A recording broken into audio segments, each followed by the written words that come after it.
No lo olvidemos, este sábado se va a salir de acá a las 4:30, o sea que hay que estar aquí 4.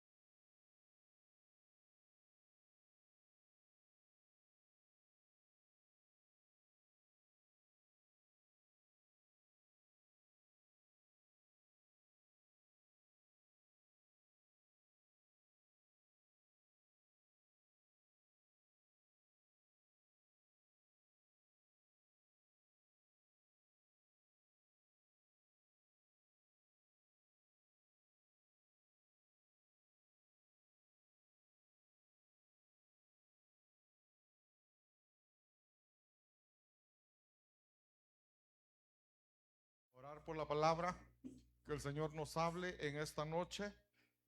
Yo voy a continuar con el tema que comencé, creo yo, bueno, no, ya tengo tiempo de haberlo empezado, hablando de las 12 promesas del gran pastor para las ovejas que se dejan pastorear, ¿verdad? Que nosotros seamos esas ovejas que nos dejemos pastorear por el gran pastor que es nuestro Dios, nuestro Señor Jesucristo. Y entonces hay promesas. Comencé la semana pasada hablando de tu vara y tu cayado me infunden aliento. Oremos. Padre bendito que estás en los cielos, Señor, grande es tu amor, grande es tu misericordia. Gracias, Señor, por habernos traído a tu casa, porque nos quitaste tantos obstáculos, Señor. Gracias porque pudimos llegar bien, Señor. Gracias porque eh, ya no hubo dificultad con el tránsito en la tarde, Señor. Gracias, gracias, Padre amado. Gracias porque tú eres bueno, porque tú eres fiel. Agradecemos tu presencia en medio de nosotros, Señor.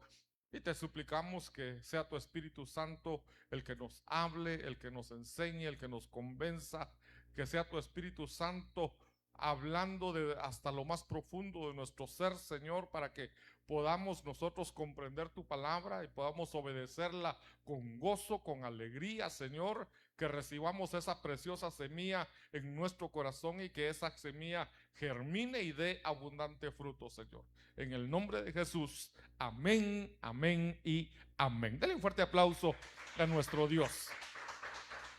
Entonces dijimos que esto es parte de las 12 promesas del gran pastor de las ovejas, recordándoles las promesas que hemos ya por lo menos se han mencionado de alguna manera.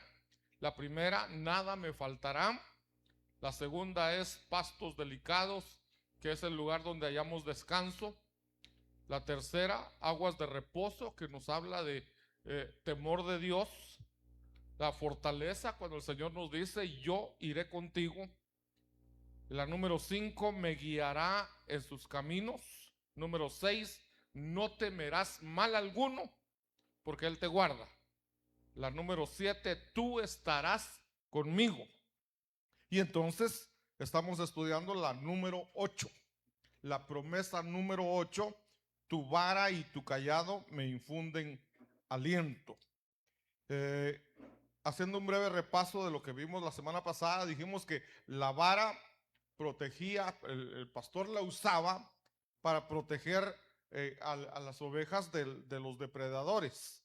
El cayado era una herramienta para guiar, para que las ovejas no se descarrilaran, y si se iban a algún barranco, el pastor las jalaba con el cayado. El Salmo, perdón, primer libro de Samuel 17:42 dice, y cuando el filisteo miró a David, miró y vio a David, le tuvo en poco. Y le dice en el siguiente verso, ¿soy yo perro para que vengas a mí con palos? Y lo que David llevaba era su vara. Pero David tenía una revelación de la vara, que él sabía que al llevar esa vara llevaba la autoridad de Dios, que Dios con la vara le estaba dando no solo autoridad, le daba fortaleza, le daba seguridad, lo ayudaba, lo guiaba. Y entonces vimos también, mis hermanos, que Moisés tenía él su propia vara. Moisés tenía su vara, la vara que él usaba para ir para pastorear en el desierto. Y el Señor se le aparece a él en el desierto. Y entonces el Señor le dice: Moisés, vas a ir a liberar a mi pueblo que está esclavizado en Egipto. Los vas a ir a sacar de allá. Y entonces, pero Moisés empieza a decir: Señor, yo no voy a poder, no me van a creer. Y entonces dice aquí en Éxodo capítulo 4: he aquí, ellos no me creerán ni van a oír mi voz. Pero el Señor le dice, le pregunta, le hace una pregunta. Claro que el Señor sí sabía que tenía en la mano, pero lo que el Señor quería era que Moisés reaccionara y se diera cuenta. Le dice el Señor: ¿qué tienes en la mano? Y Moisés dice: una vara. La vara normal que él usaba siempre para apoyarse, para defenderse de los depredadores. Pero entonces el Señor le dice: ¿qué es eso que tienes en la mano? Y le responde: una vara. Y entonces el Señor le dice: bueno, la vas a usar. Le dice: échala en tierra, ¿verdad?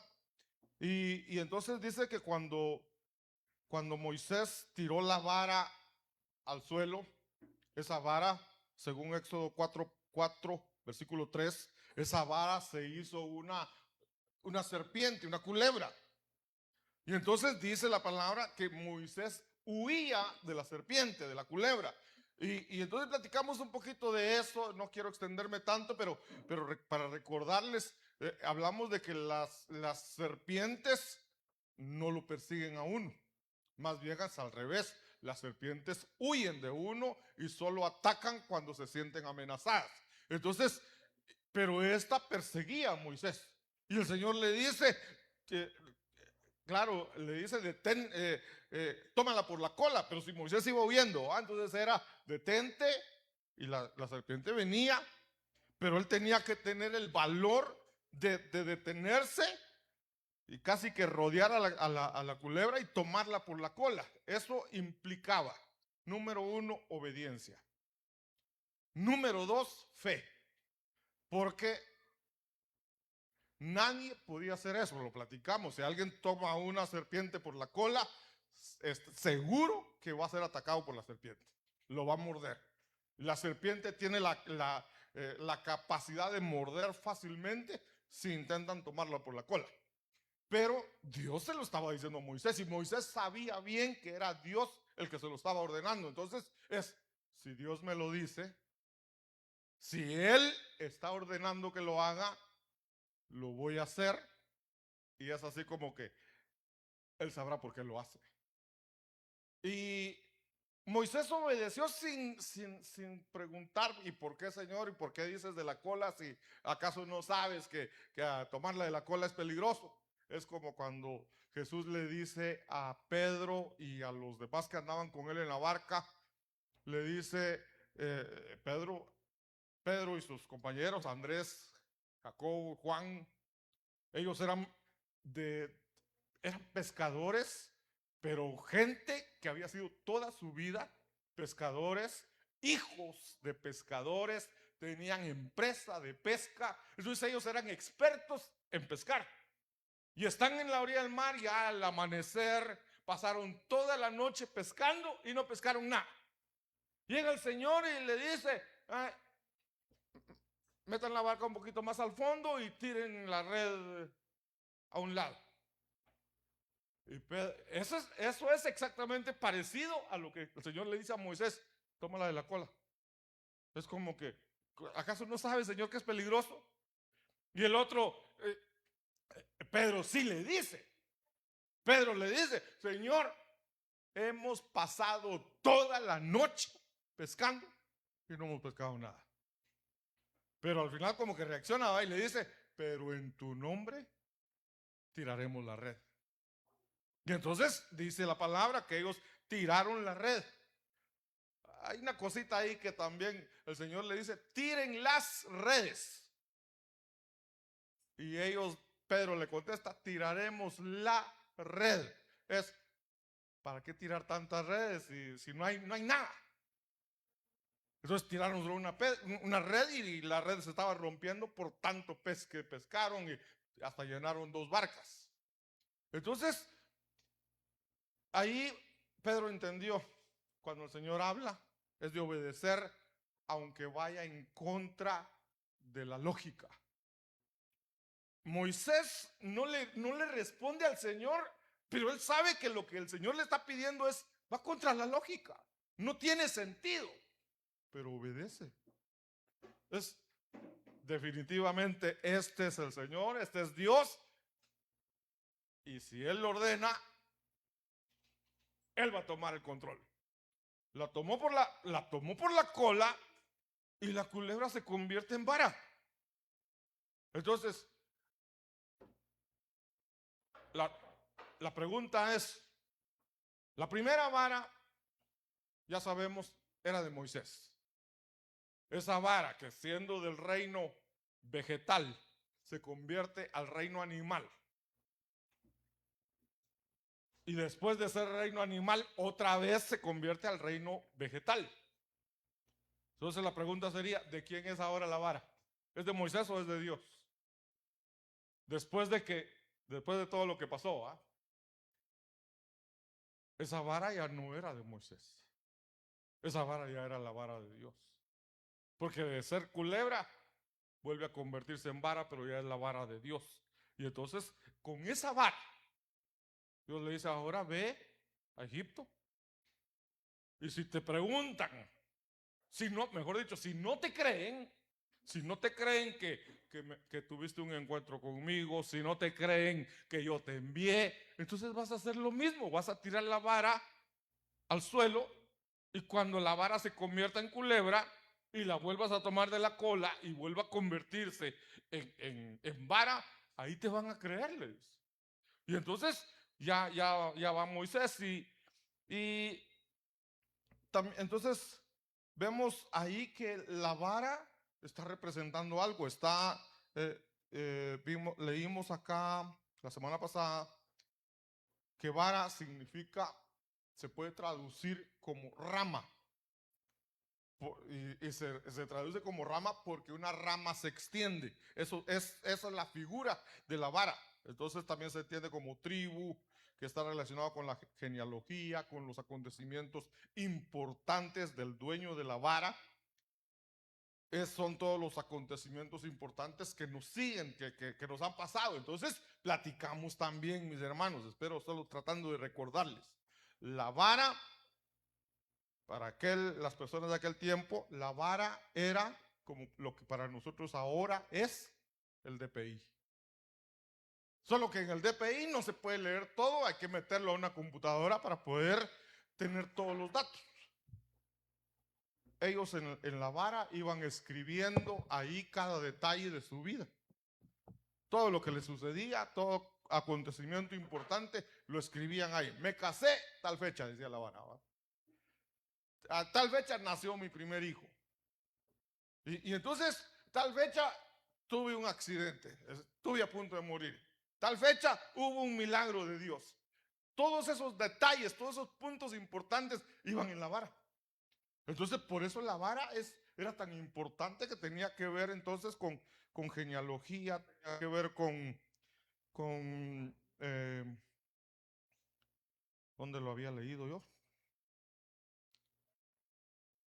Ya ni me acuerdo. Bueno, aquí estaba. Tiene que ver con todos los acontecimientos importantes, personales. Entonces, eso representaba la vara. Y el Señor le dice, vas a ir a Egipto y vas a usar la vara allá. Entonces, nosotros sabemos que Moisés fue a Egipto. Vamos a ver dónde me había quedado la semana pasada.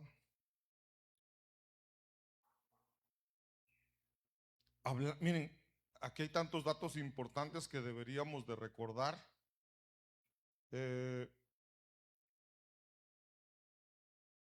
Vamos a ver.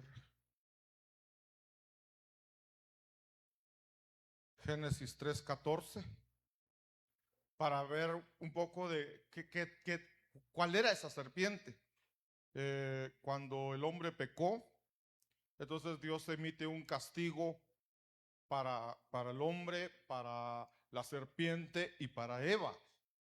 Y entonces aquí dice, entonces Dios le dijo a la serpiente: por esto que has hecho, maldita seas más que todo animal doméstico, más que todo animal salvaje. Mientras tengas vida, te arrastrarás sobre tu vientre y comerás el polvo de la tierra. Esto es importante que recuerden. Platicamos que la serpiente literalmente no come polvo. Literalmente come ratones, come conejos, dependiendo del tamaño de la serpiente, come gente también. Entonces no come polvo, literalmente no come polvo. Pero platicamos que la descendencia de Abraham, y nosotros somos descendencia de Abraham. La descendencia de Abraham, unos son como el polvo de la tierra, otros son como la arena del mar, otros son como las estrellas del cielo. Entonces, aquellos descendientes de Abraham que son como el polvo de la tierra, se los come la serpiente. ¿Quiénes son como el polvo de la tierra? Todos aquellos que aman las cosas terrenales. Entonces nosotros tenemos que amar primero las cosas de arriba. Amar al Señor, amar las cosas espirituales. Y entonces dejamos de ser polvo y nos convertimos entonces en estrellas, y ahí ya no somos comida de serpiente. El Señor dijo que a la serpiente haré que tú y la mujer sean enemigas. Pondré enemistad entre sus descendientes y los tuyos. Y entonces dice, un hijo suyo, un hijo de la mujer, está hablando de nuestro Señor Jesucristo. Un hijo suyo te aplastará la cabeza y tú le morderás el talón. El Señor le aplastó la cabeza cuando Él resucitó. Venció el poder. Ahí sí que venció a Satanás, pero le mordió el talón, sí, lo crucificaron, lo hirieron, lo lastimaron, pero Él venció. No, a Él no lo hirieron de muerte, sino que Él venció a la muerte. Entonces, platicamos varias cosas de esas. Ahí nos quedamos entonces recordando, esto ya no es recordándoles, sino mencionándoles un verso que conocemos. Proverbios 22:6 dice: instruye al niño en su camino, y aun cuando fuere viejo, no se apartará de él. Esto podríamos decir, pero ¿dónde está la vara ahí, verdad? Instruye al niño en su camino, y cuando sea viejo no se va a apartar del camino del Señor. Lo que pasa es que el Señor nos dejó, Proverbios nos dice tanto ahí, que la vara se usa, es parte de la corrección, es parte de la disciplina para los hijos. Entonces, si un hijo recibe disciplina, recibe corrección, recibe enseñanza, recibe instrucción, no se va a apartar del camino, pero eso va incluida la vara. Si un niño es enseñado, es disciplinado en su casa, entonces dice Isaías capítulo 35 verso 8: y hallará allí calzada y camino, y será llamado camino de santidad. En ese camino de santidad, ese camino que Dios nos preparó a nosotros, dice, no pasará inmundo por él, sino que Él mismo estará con ellos. El Señor nos va a guiar, el Señor estará con nosotros. Dice, el que anduviere en este camino, por torpe que sea, no se extraviará. Entonces el Señor nos está diciendo, eres instruido desde pequeño. Cuando seas grande, hay una promesa. El Señor te va a guiar, el Señor te va a cuidar. Y aún por muy torpe, por muy necio, el Señor no nos va a dejar salirnos del camino. Pero entonces volvamos ahora en sí a lo que es la vara. Éxodo capítulo 4, verso 20.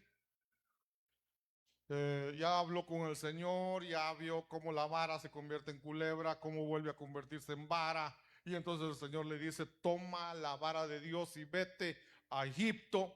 Y entonces Moisés obedece y empieza ya como decir, me voy para Egipto. Y entonces dice, entonces Moisés tomó su mujer y sus hijos y los puso sobre un asno y volvió a tierra de Egipto. Aquí se volvió porque él vivió ahí cuando era de niño hasta los 40 años. Entonces, por eso dice volvió a Egipto. Tomó también Moisés la vara de Dios en su mano. Esto es importante porque ahí dice la vara de Dios. Y era la vara de él. Era la vara de él, pero cuando el Señor le dice que tírala al suelo y se convierte en culebra y después se vuelve a convertir en vara, ahí al Señor le dice, ahora ya no va a ser tu vara, ahora va a ser mi vara que yo te estoy dando a ti. Entonces tomó también Moisés la vara de Dios en su mano. Éxodo capítulo 7, verso 10. Mire, estamos viendo cómo la vara tiene algo, por decirlo así, tiene un secreto. La vara no es simplemente un pedazo de palo. No, Dios está mostrándonos una revelación acerca de lo que es la vara que representa la autoridad de Dios. Entonces, nosotros ahora en este tiempo no andamos con un palo así, todo siempre ahí llevando la vara. No, la vara es la autoridad que Dios te dio a ti. No necesitas llevar la vara, es Dios ya te dio a ti autoridad. Entonces tú tienes la vara de Dios. Entonces dice Éxodo 7:10, vieron pues Moisés y Aarón a Faraón e hicieron tal como el Señor les había mandado. Y Aarón echó su vara delante de Faraón y de sus siervos, y ésta se convirtió en serpiente. Ahora ya no es Dios y Moisés.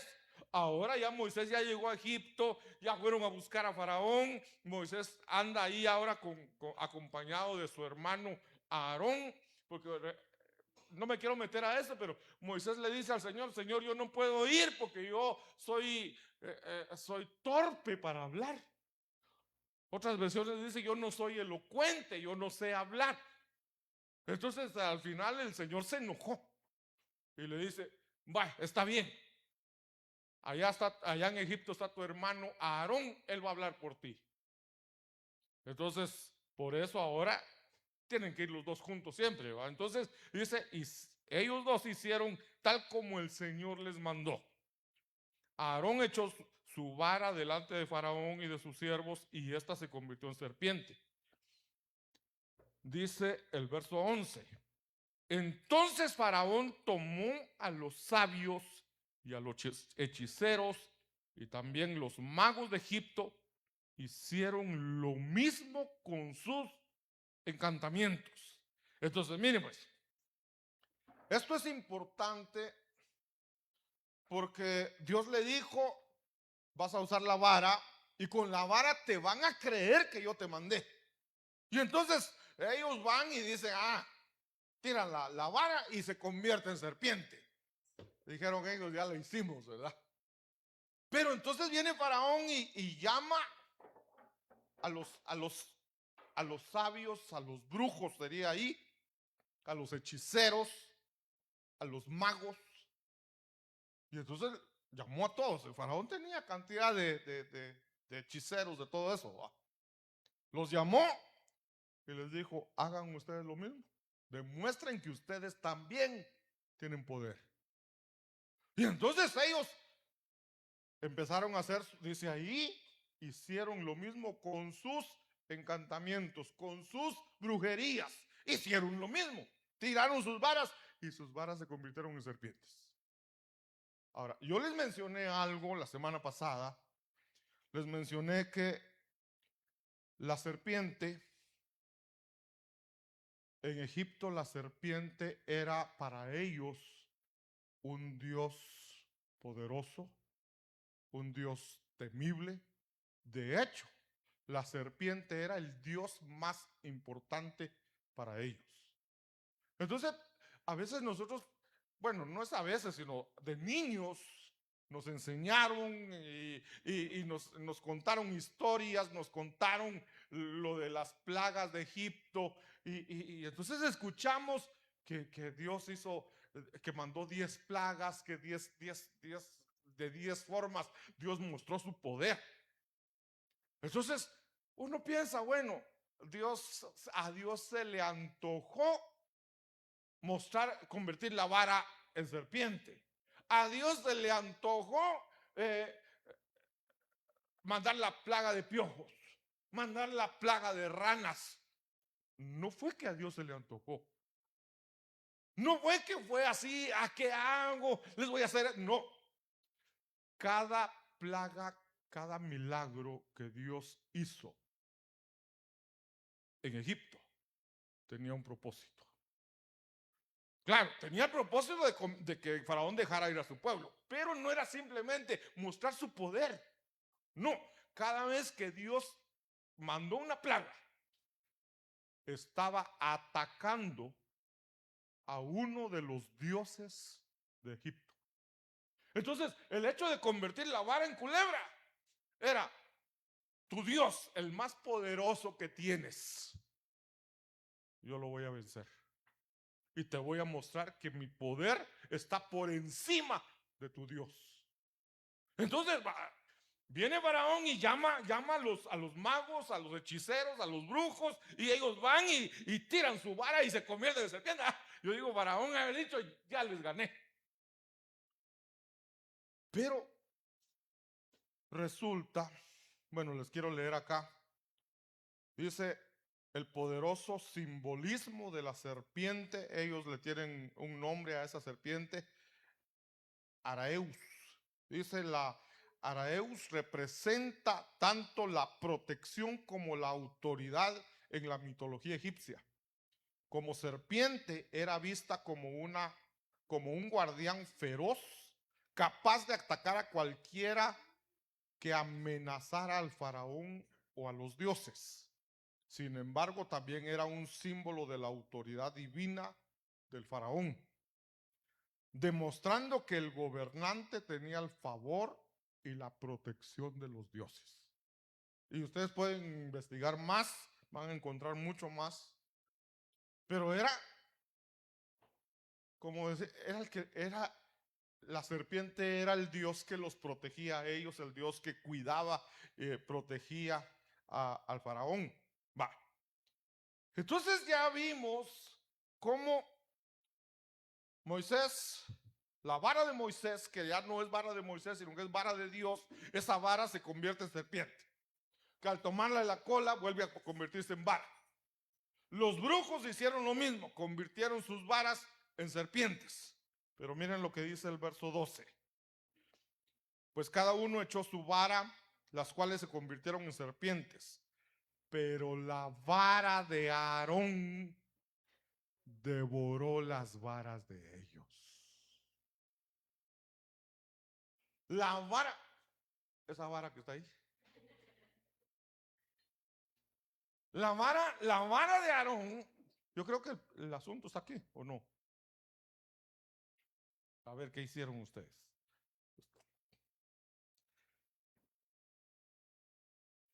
Miren, ellos estaban felices, ya lo logramos, ya la hicimos, ya demostramos que nosotros también tenemos poder. Pero viene la serpiente, que era la vara de Aarón o la vara de Moisés o la vara de Dios, y empieza a devorar a todas las demás. Ahí es que fuiste feo.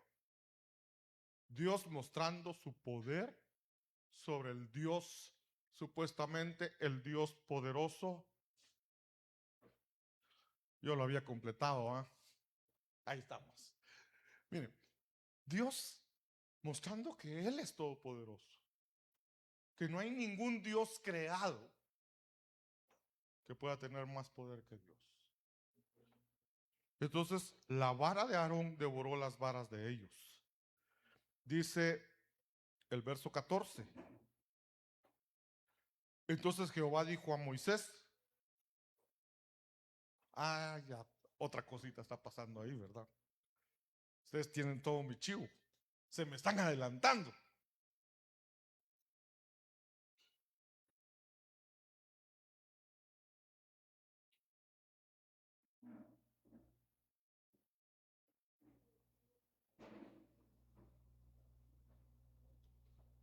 Ya me lo echaron a perder.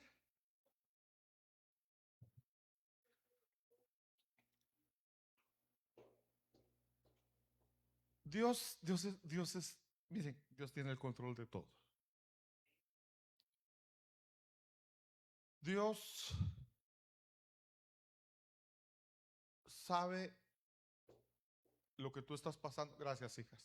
Dios sabe lo que tú estás pasando. Les quiero poner, por ejemplo, ¿qué pasa cuando uno está trabajando en una empresa y la empresa no le paga a uno lo que debería de pagar? Por ejemplo, hay empresas que hacen que la gente trabaje 12 horas y ni siquiera les pagan el mínimo. Trabajo duro, trabajo pesado, todavía maltrato físico, maltrato psicológico y de todo lo que puedan pensar. Y el sueldo por debajo del sueldo mínimo, no hay prestaciones, no hay nada. Y la gente dice, es que por lo menos gano, qué sé yo, 2,000, 3,000 quetzales al mes, y si renuncio me quedo sin nada, entonces tengo que seguir aquí, tengo que aguantarlo y ni modo.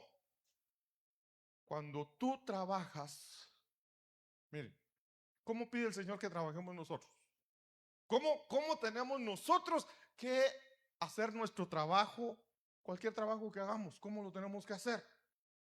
Aparte de hacerlo bien, dice la palabra. Y todo lo que hagáis, hacedlo como para el Señor y no para los hombres. Porque ¿qué hace uno? Si me pagan mal, entonces cuando no está el jefe yo me hago el loco. O la vaca, dicen otros, ¿no? Y cuando tengo oportunidad yo le robo. Porque no me paga cabal, no me paga bien. ¿Qué va a hacer el Señor con ese empleado, hijo de Dios, que en vez de ser buen trabajador, se roba las cosas? Cuando tiene oportunidad no trabaja, porque cuando no lo están mirando no hace nada, se la pasa ahí perdiendo el tiempo. ¿Qué va a hacer Dios con ese trabajador? Va a decir, no eres fiel en lo poco, no te voy a dar lo más grande. Pero entonces uno dice, pero es injusto lo que me están haciendo. ¿Por qué les menciono eso? Porque el pueblo de Israel pasó 430 años esclavizado en Egipto. 430 años, fueron esclavos. ¿Qué les pagaron a ellos de sueldo durante 430 años? Esclavos, no les dieron nada. No ganaron nada. Y viene el Señor ahora y dice, le dice a Moisés, me vas a ir a sacar al pueblo, los vas a ir a liberar. Y los vas a llevar a la tierra prometida. Sí, la tierra prometida, una tierra que fluye leche y miel. Cualquiera podría decir, esos 430 años que trabajaron ahí, que sirvieron sin ganar nada, allá se van a recuperar. Y podría ser cierto, porque cuando ya van a entrar a Canaán, el Señor les dice, ustedes van a entrar a poseer casas que ustedes no edificaron. Van a recoger cosechas que ustedes no sembraron. Eso ya es ganancia. Pero el Señor, eso se los estaba dando el Señor como aparte. El Señor los va a sacar de ahí.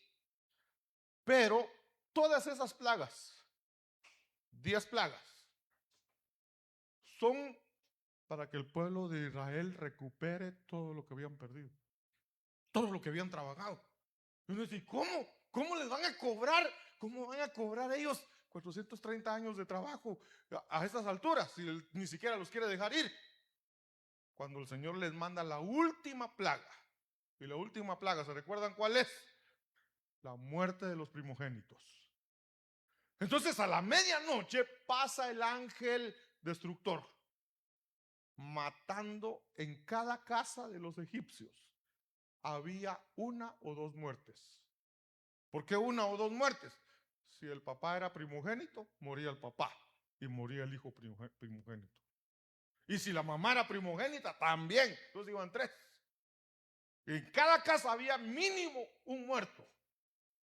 ¿Se imaginan ustedes el vecino llorando, los vecinos llorando, los otros de aquí llorando, los otros de allá llorando y todo el mundo llorando? Y en la casa de Faraón también llorando porque el Faraón tenía hijos y su hijo primogénito murió. En cada casa murió gente. Y entonces la misma gente va y le dice al pueblo de Israel: váyanse, váyanse, llévense esto. Y dice que les dieron todas sus joyas de oro, plata y cosas valiosas. Se los dieron con tal de que se fueran. Váyanse. Entonces ahí les estaban pagando. Les pagaron los 430 años que estuvieron sin recibir nada. En ese momento ellos salieron de Egipto, salieron con mucho oro, con mucha plata. ¿Qué era eso? El pago por 430 años que no recibieron.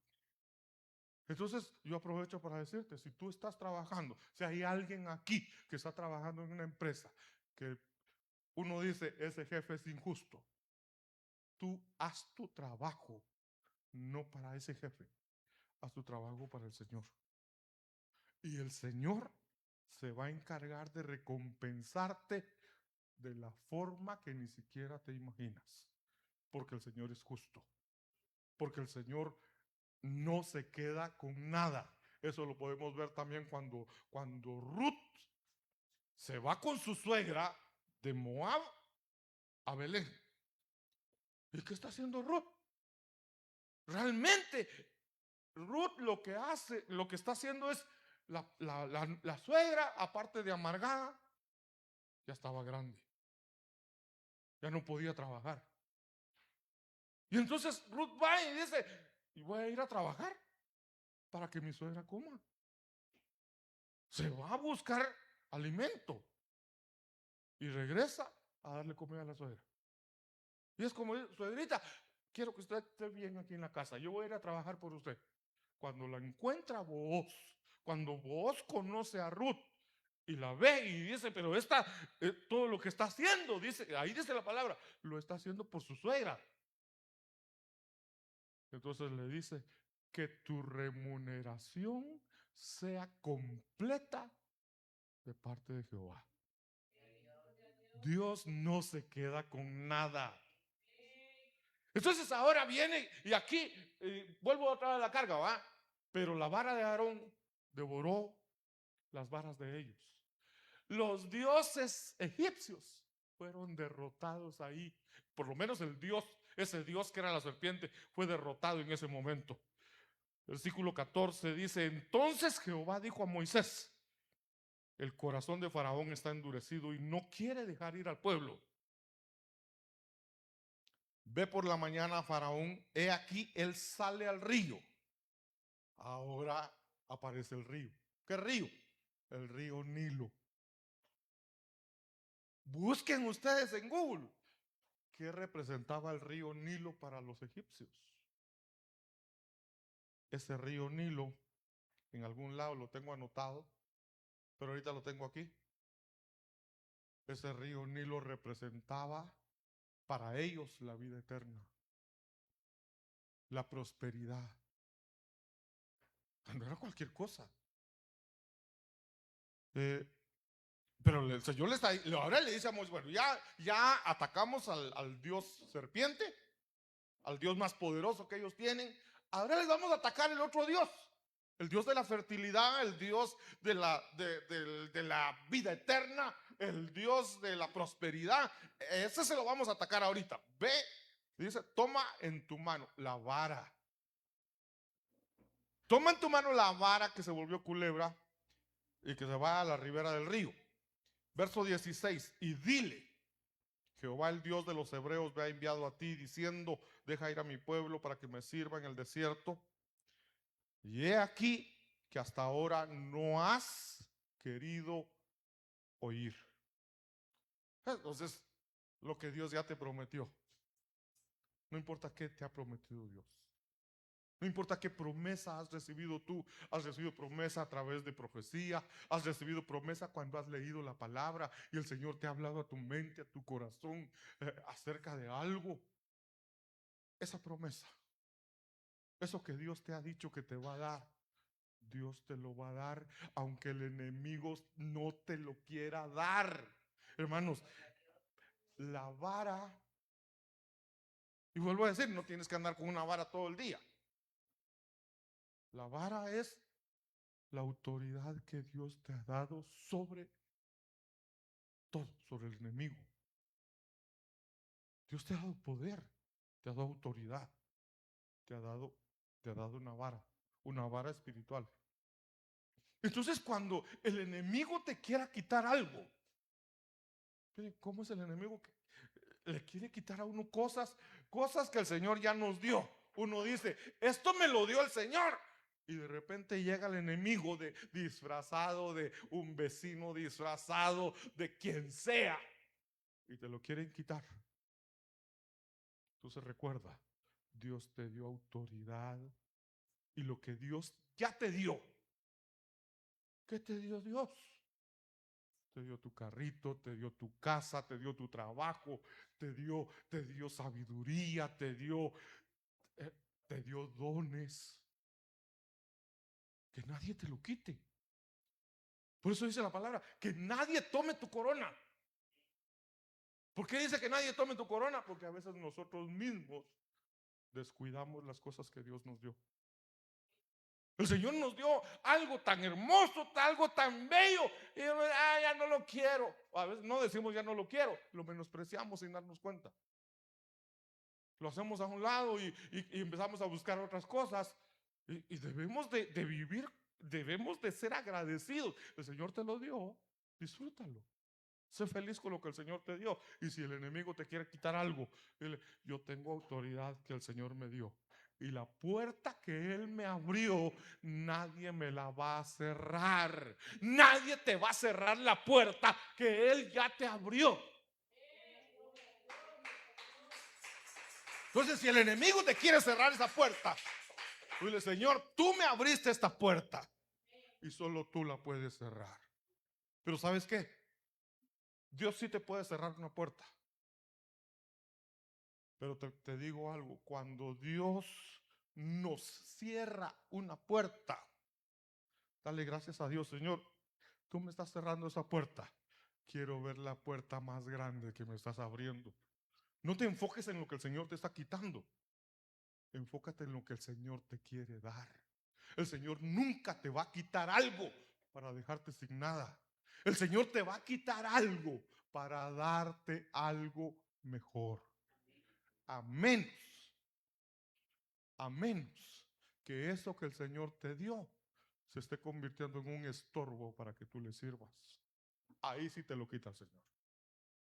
Entonces, si lo que el Señor te dio está sirviendo como un estorbo para que tú ores, para que tú le busques, para que tú le sirvas, el Señor va a decir, bueno, te lo había dado, pero te lo voy a quitar porque no me estás sirviendo, porque no me estás buscando. Entonces, pero si nosotros somos fieles al Señor y el Señor nos quita algo, inmediatamente decimos, Señor, quiero ver la puerta grande que tú me estás abriendo.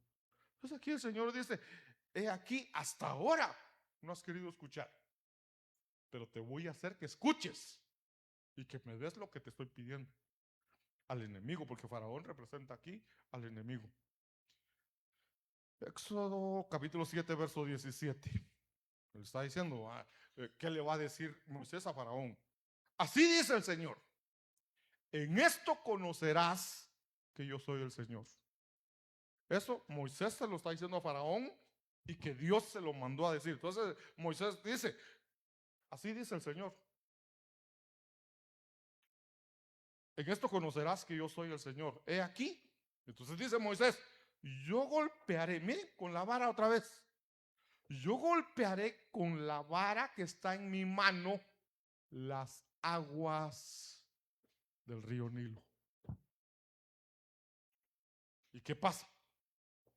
Y se convertirán en sangre.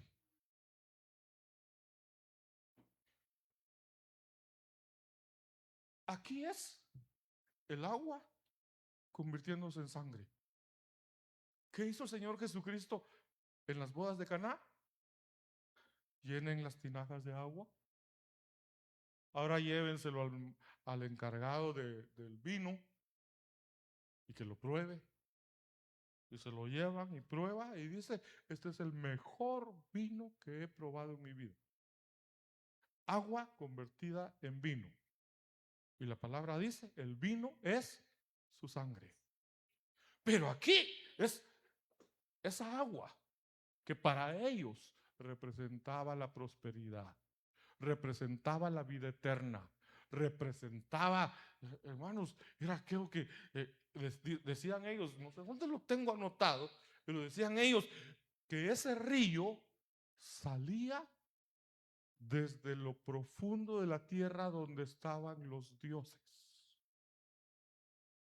Entonces, para ellos el río Nilo era sagrado, era su Dios. Y viene el Señor y dice: pero miren, te lo voy a convertir en sangre. Miren lo que dice el verso 18. Y los peces que hay en el Nilo morirán, y el río se corromperá, y los egipcios tendrán asco de beber el agua del Nilo. El río que ellos creían lo más hermoso, lo más lindo, lo más agradable, lo más grande, todo lo que ellos creían del río que era su Dios, ahora le iban a tener asco. Ese río, ¿han probado ustedes agua? No. Imagínense que Dios guarde en Pagua, ¿va? Pero que metan animales muertos en los depósitos de Empagua y esa agua va a las casas. ¿Qué olor tendrá esa agua? No solo el olor, la contaminación. Aquí no es que echaron un animal muerto. Todos los peces se murieron. El agua se convirtió en sangre. Yo no sé si a alguien de ustedes le gusta beber sangre, pero no sangre caliente, sino sangre. Es feo. Entonces el río se corromperá. El río va a tener olor a podrido. El río va a tener olor a animal muerto. Los egipcios tendrán asco. ¿Cómo Dios ataca al Dios de ellos? ¿Pero con qué lo hizo? ¿Qué usó Moisés? La vara. ¿Dónde pasa el agua? Ahí. ¿Vas a hacer así? Eso es todo. Pero ¿por qué estamos hablando de la vara? Porque el Salmo 23 dice: tu vara y tu callado me infunden aliento. Esa vara de Dios me da a mí tranquilidad, porque no hay enemigo que se pueda levantar en contra mía, porque Dios tiene su vara, Dios tiene su callado, Dios está conmigo y la vara de Dios está ahí. Y si la vara de Dios está ahí, no hay faraón que se pueda levantar en contra mía. Aquí tengo el dato que andaba buscando. No sé si lo alcanzan a leer desde ahí. El Nilo como eje de vida y espiritualidad. Los antiguos egipcios no concebían el Nilo como un accidente geográfico. Era el eje sobre el que giraba toda la existencia. Una bendición divina que llegaba puntualmente cada año con sus inundaciones, fertilizando los campos y haciendo posible una de las civilizaciones más longevas y brillantes de la historia humana. La creencia central era que el Nilo tenía su origen en el inframundo, en las profundidades del reino de los dioses. Por eso su agua no era agua ordinaria. Era una sustancia cargada de poder espiritual y simbólico que emergía directamente de los reinos divinos para alimentar la vida en la tierra. En otros lados decía, para los egipcios representaba la vida eterna, la fertilidad y la prosperidad. Eso para ellos era importante. Y viene Dios así, un golpecito con la vara, y se fue feo el río. Entonces, el tiempo se me acabó.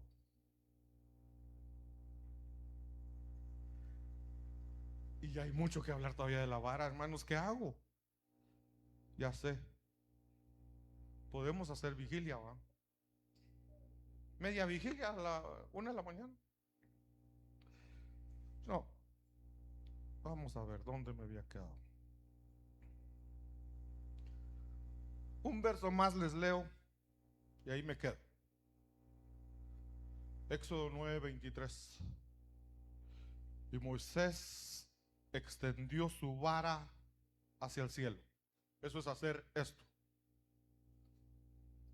Moisés extendió su vara hacia el cielo. Y miren lo que pasó. Y Jehová hizo tronar y granizar. Y el fuego se descargó sobre la tierra. Y Jehová hizo llover granizo sobre la tierra de Egipto. Uno dice granizo, pero si aquí ha habido granizo también. Unas cositas que se pueden agarrar con la yema de los dedos. Ese granizo eran piedras grandes de hielo. En Egipto no llovía tanto, llovía poco. Nunca había caído granizo. Y que de repente empiecen a caer piedras de granizo que mataban a los animales, que destruían los árboles, que destruían las casas. Piedras de granizo, pero no era solo piedras, habían truenos. No como los truenos que nosotros conocemos, eran truenos que causaban miedo, terror. Y uno dice, ¿cómo es posible que dos cosas, frío y caliente, puedan caer al mismo tiempo? Fuego y granizo. Eso solo Dios lo podía hacer. Eso los aterrorizó a los egipcios. Entonces Dios es grande. Pero la pregunta es, ¿cómo ocurrió eso? Sencillo. Moisés levantó la vara. Tu vara y tu callado me infunden aliento. Esa era la vara de Dios. Entonces la vara de Dios está a tu disposición. Eso no es solo para Moisés. El Salmo 23 es para nosotros. Pero vuelvo otra vez a la carga. ¿A quiénes le habla el Salmo 23? ¿Cómo empieza? Jehová es mi pastor. Si Él es mi pastor, nada me faltará, me guiará por verdes pastos. Y la número 8, su vara y su callado me infunden aliento. Déjate pastorear por el Señor. La pregunta es, ¿cómo pastorea el Señor? Esta y otras preguntas más se responderán otro día. Que el Señor nos ayude, mis hermanos. Inclinemos nuestro rostro. Padre bendito que estás en los cielos, yo quiero darte gracias, Señor, porque tú nos dejaste tu vara, Señor. Y porque el Salmo 23 dice que tu vara y tu callado me infunden aliento. Es una de las 12 promesas que aparecen ahí, Señor. Promesas para las ovejas del gran pastor. Y tu palabra dice que el gran pastor de las ovejas es nuestro Señor Jesucristo. Nosotros queremos, Señor, que tú nos pastorees. Queremos ser ovejas de tu prado. Queremos ser, Señor, como esas ovejas que conocen tu voz y te siguen. Gracias, papito amado. Gracias, Señor. Sella esta palabra, sella esta administración en cada corazón, Señor. En el nombre de Jesús. Jehová te bendiga y te guarde. Jehová haga resplandecer su rostro sobre ti y tenga de ti misericordia. Jehová alce sobre ti su rostro y te dé paz. Amén, amén y amén. Dios les bendiga, mis hermanos.